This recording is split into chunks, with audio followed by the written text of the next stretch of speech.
1968 ஒரு அருங்காட்சியக ஊழியர் உலகின் மிக பிரபலமான ஓவியத்தை தன் கோட்டுக்குள் மறைத்து வெளியே நடந்து சென்றான்.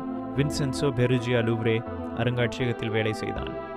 மோனாலிசா அவன் கண்களுக்கு முன்னே தினமும் இருந்தது. அவன் ஒரு எளிய ஆனால் துணிச்சலான திட்டம் வைத்தான். ஒரு இரவு அவன் சப்ளை அறையில் மறைந்து கொண்டான். அருங்காட்சியகம் மூடப்பட்ட பிறகு வெளியே வந்தான். மோனாலிசாவை சுவரிலிருந்து இறக்கி தன் கோட்டுக்குள் மறைத்தான். அடுத்த நாள் காலையில் சாதாரணமாக வெளியே நடந்து சென்றான். 24 மணி நேரம் கழித்து தான் திருட்டு கண்டுபிடிக்கப்பட்டது. பாப்லோ பிகாசோ கூட சந்தேக நபராக கைது செய்யப்பட்டார். பெருஜியா 2 வருடங்கள் தன் அபார்ட்மெண்ட்டில் ஓவியத்தை மறைத்து வைத்தான்.